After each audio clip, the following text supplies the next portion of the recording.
পুনর্ধনুরাসন। শ্বাসক্রিয়া স্বাভাবিক অভ্যাসের পদ্ধতি। প্রথমে উপুড় হয়ে পা জোড়া করে সোজাভাবে শুতে হবে, তবে হাতের পাশে থাকতে হবে।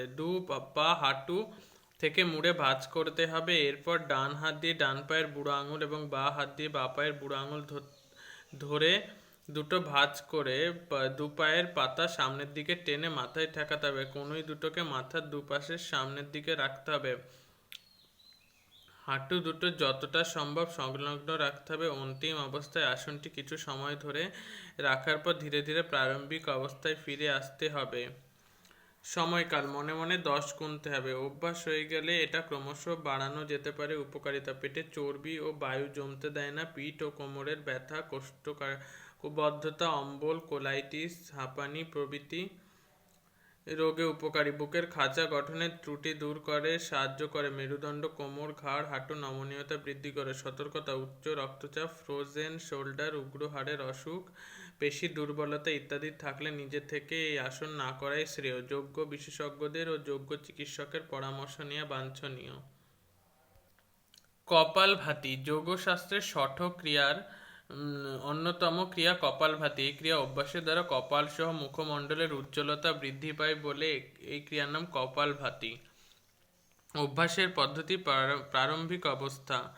আরামদায়ক অবস্থায় মেরুদণ্ড সোজা রেখে বসতে হবে। তলপেটের পেশি সংকোচনের দ্বারা নাক দিয়ে জোর করে বায়ুকে ত্যাগ করতে হবে ও পেটে টানতে হবে। তলপেটের পেশিকে আরামদায়ক অবস্থায় রেখে প্রশ্বাস বায়ুকে শরীরের মধ্যে স্বাভাবিকভাবে গ্রহণ করতে হবে। এইভাবে প্রাথমিক অবস্থায় প্রতি মিনিটে 60 বার শ্বাসক্রিয়া গ্রহণ ও শ্বাসক্রিয়া ত্যাগ করতে হবে। অভ্যাসের মাধ্যমে ধীরে ধীরে এই প্রক্রিয়াটি প্রতি মিনিটে 120 বার নিয়ে যেতে হবে। ক্রমান্বয়ে 1 মিনিট ধরে দ্রুততার সঙ্গে সক্রিয় শ্বাস ত্যাগ ও নিষ্ক্রিয় শ্বাস গ্রহণের পর আপনা আপনি সাময়িক শ্বাস প্রশ্বাস বন্ধ হয়ে যাবে। এর সঙ্গে অনুভূত হবে মনের গভীর নীরবতা।